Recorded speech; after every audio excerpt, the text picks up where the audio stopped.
사무엘하 21장 15절에서 22절 말씀입니다. 블레셋 사람이 다시 이스라엘을 치거늘 다윗이 그의 부하들과 함께 내려가서 블레셋 사람과 싸우더니 다윗이 피곤하매 거인족의 아들 중에 무게가 300세겔 되는 노창을 들고 세 칼을 찬 이스 부분에 다윗을 죽이려 하므로 스루야의 아들 아비새가 다윗을 도와 그 블레셋 사람들을 쳐 죽이니 그때 다윗의 추종자들이 그에게 맹세하여 이르되 왕은 다시 우리와 함께 전쟁에 나가지 마옵소서 이스라엘의 등불이 꺼지지 말게 하옵소서 하니라. 그 후에 다시 블레셋 사람과 곱에서 전쟁할 때에 후사 사람 십부게는 거인족의 아들 중에 삽을 쳐 죽였고 또 다시 블레셋 사람과 곱에서 전쟁할 때에 베들레헴 사람 야레 오르김의 아들 엘하나는 가드 골리앗의 아우 라흐미를 죽였는데 그 자의 창자루는 배틀째 같았더라. 또 가드에서 전쟁할 때에 그곳에 키가 큰 자 하나는 손가락과 발가락이 각기 6개씩 모두 24개가 있는데 그도 거인족의 소생이라. 그가 이스라엘 사람을 능욕함으로 다윗의 형 삼마의 아들 요나단이 그를 죽이니라. 이 네 사람의 가드의 거인족의 소생이 다윗의 손과 그의 부하들의 손에 다 넘어졌더라. 아멘. 세상에 키 큰 거인들이 가끔 있습니다. 저도 거리를 오가든지 또 엘리베이터를 타보면은 거의 2m쯤 돼 보이는 젊은 청년들을 가끔 보면서 우리나라도 정말 키 큰 사람이 있구나 이런 것을 느끼게 되는데 성경에서 가장 유명한 거인은 골리앗이시죠. 약 3m 정도 되는 거로 추정이 되니까 정말 거인 중에 거인입니다. 울산에 있는 현대중공업 조선소의 거대한 크레인 이름이 골리앗이라고 이름 지어진 것 여러분 아실 겁니다. 지금도 골리앗 하면은 사람들이 정말 크다, 거대하다, 장대하다 이런 것의 상징적인 대명사가 골리앗이라고 흔히 이야기를 합니다. 오늘 본문의 말씀은 블레셋과 이스라엘이 여러 번 전쟁을 하게 되는데 그때 블레셋 쪽에서는 골리앗 같은 거인 장수들이 계속 등장을 하죠. 4명의 이름이 등장을 하고 또 이스라엘이 그들을 하나씩 전쟁 중에 쳐 죽이는 일들이 일어납니다. 먼저 15절 말씀을 좀 보시겠습니다. 다시 읽습니다. 블레셋 사람이 다시 이스라엘을 치거늘 다윗이 그의 부하들과 함께 내려가서 블레셋 사람과 싸우더니 다윗이 피곤하매라는 말씀으로 시작을 합니다. 한 번은 블레셋과 이스라엘 사이에 다시 또 전쟁이 일어났는데 이때 다윗이 직접 전쟁에 참여를 하고 또 칼을 들고 창을 들고 이 블레셋 장수들과 함께 싸우게 되죠. 그런데 15절 말씀 보시면은 블레셋 사람들과 다윗이 직접 창칼을 가지고 싸우다가 어떻게 했다고요? 피곤해졌다라고 성경은 말씀을 합니다. 이제 다윗도 나이가 많아져서 창과 칼을 쓰는 솜씨가 이전 같지 않았다는 겁니다. 이전 같았으면은 단칼에 적장에 목을 베었을 텐데 여러 합을 겨누어도 이게 승부가 나지를 않아요. 오히려 다윗이 밀리게 됩니다. 다윗이 피곤해서 계속 오히려 수세로 몰리는 그러한 일이 일어나게 됩니다.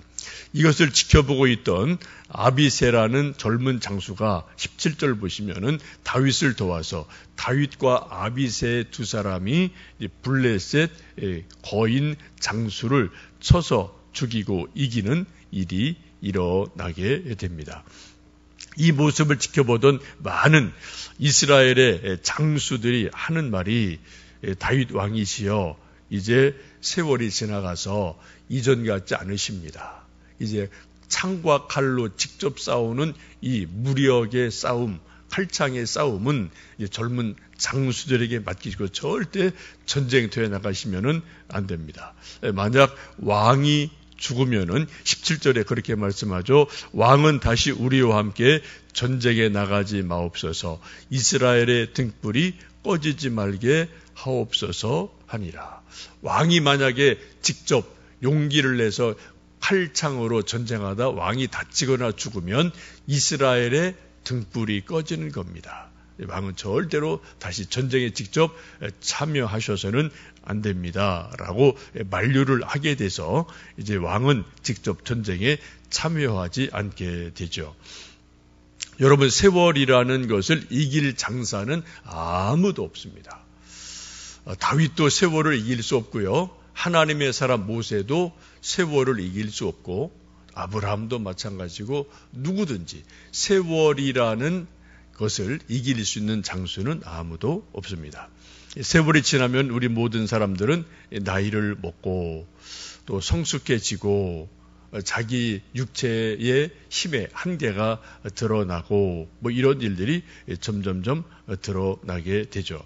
천하의 다윗도 이제 나이가 많아지니까 칼싸움은 할 수가 없는 그런 이제 육체의 한계를 느끼게 되죠. 그래서 젊은 장수들이 전쟁은 우리에게 맡기고 이제 왕은 정치, 덕을 베푸는 일, 이런 것에 문치에 힘을 써주십시오라고 요청을 하고 그렇게 일이 되어집니다.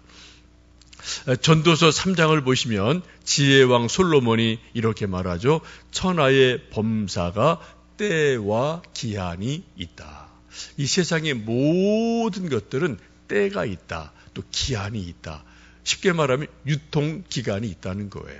여러분, 우리가 슈퍼에 가서 음식 살 때, 우유 살 때, 뭐 삼각김밥 살 때, 또 뭐 이제 햄 살 때, 이런 거 보면은 유통기간이 언제 있어서 뭐 몇 년 5월 30일까지, 또 뭐 6월 10일까지 이렇게 유통기한에 날짜가 찍혀 있는 것이 있어서 그것을 우리가 잘 지키려고 합니다.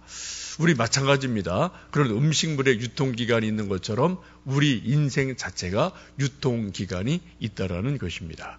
하나님이 우리 인간을 지으실 때 전지전능한 존재로 창조하지를 않으셨어요. 우리 인간을 영원한 존재로 창조하지 않으셨습니다. 우리 육체를 흙으로 빚으시고 일정 세월 살면은 우리 육체는 다시 흙으로 돌아가는 존재로, 소위 우리 인간은 유통기간이 다 나름대로 있다. 이런 존재로 우리를 유한한 존재로 지으신 것을 우리가 알 수가 있습니다. 이것을 인정하는 게 지혜입니다. 이거를 아는 게 지혜입니다. 근데 사람들이 뭐 저도 그렇고 뭐 여러분도 그러실지 모르는데, 저도 뭐 세월이 많이 흘렀지만 제 마음속에 20대 청년, 30대 청년 같은 생각이 늘 나거든요. 근데 여러분 혹시 그런 생각 드시면은 한번 조기축구 한번 뛰어보시면 돼요. 내가 그래도 아직 젊지, 한번 내가 뭐 팔팔하지, 한번 그런 생각 드시면 한번 여러분 젊은 사람들이랑 여기 운동장 가서 한번 조기축구 한 10분만 뛰어보시면은 내가 이게 얼마나 몸이 한계가 있는지를 대번합니다. 한 5분만 뛰어보세요. 뭐 20여까지 올라와서 헉거리고 못 뛰거든요. 공이 내 앞에 와도 이거 몸이 못 쫓아가거든요. 여러분, 우리 생각은 뭐 정말 20대 같고 30대 같지만 우리 몸이 이전 같지 않음을 여러분 뭐 이렇게 매일매일 느끼지 않습니까? 참 이게 우리가 인간적으로 육체적으로 보면은 좀 슬프다, 아쉽다라고 느낄지 모르겠는데 이건 어쩔 수 없어요. 하나님이 우리 인간을 그렇게 만들어 놓으셨고 여기서 예외되는 사람은 아무도 없습니다. 오늘 여러분 보세요.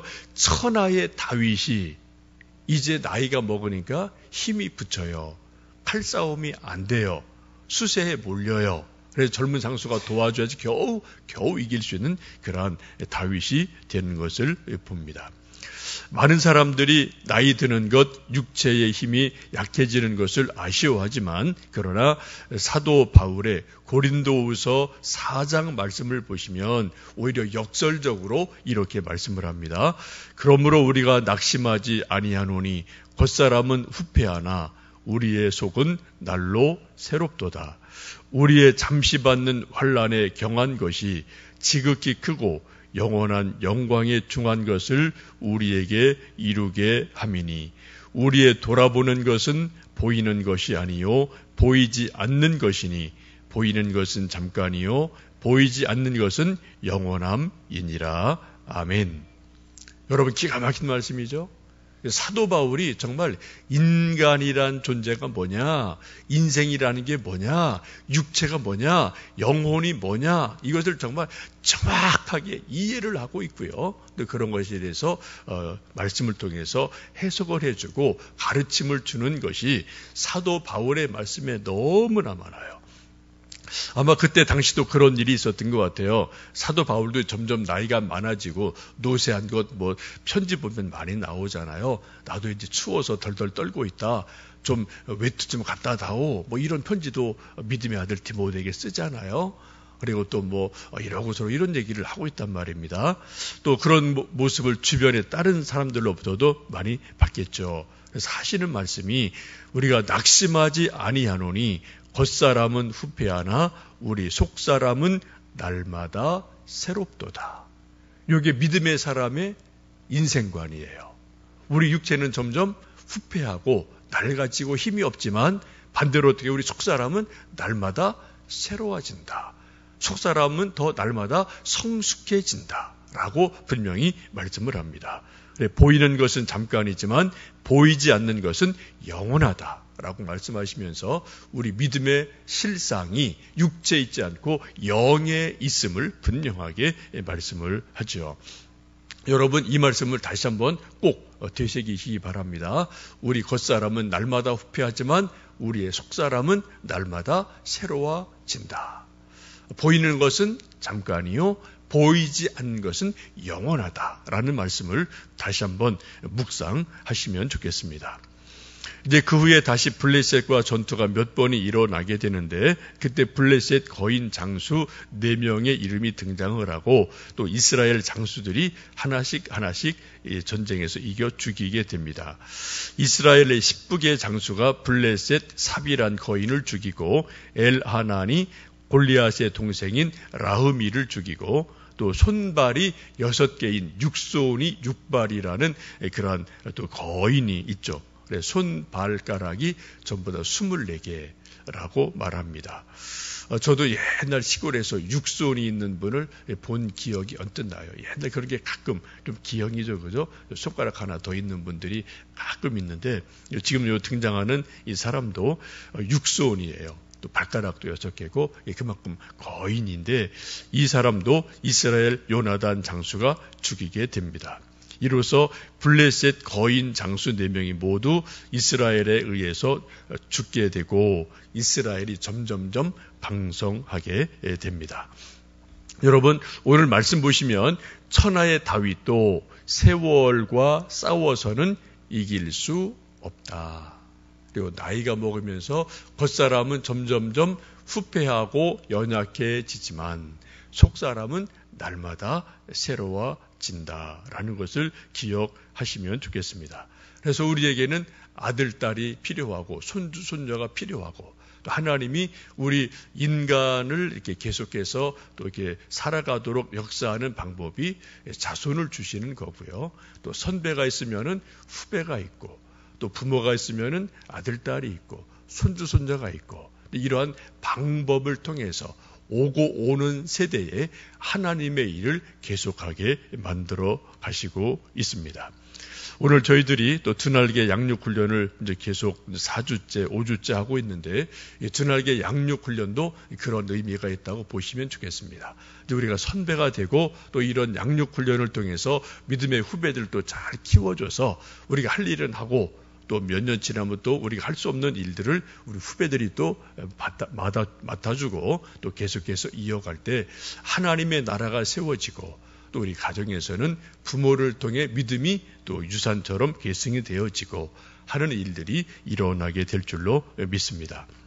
이제 오늘 이 아침 이 다윗의 모습을 생각해 보시면서 지금까지 이마만한 믿음으로 이마만한 건강으로 지켜주신 것을 정말 깊이 감사드리고요. 그리고 우리 속사람을 더 강건하게 하고 또 더 주님 닮아가는 모습이 되고 또 우리 사랑하는 아들, 딸, 손주, 손녀, 우리 믿음의 후배들이 또 우리와 더불어 하나님의 일을 잘 만들어가는 그러한 은혜가 계속 되어지도록 축복하며 기도하시는 이 아침 되기를 원합니다. 함께 기도하겠습니다.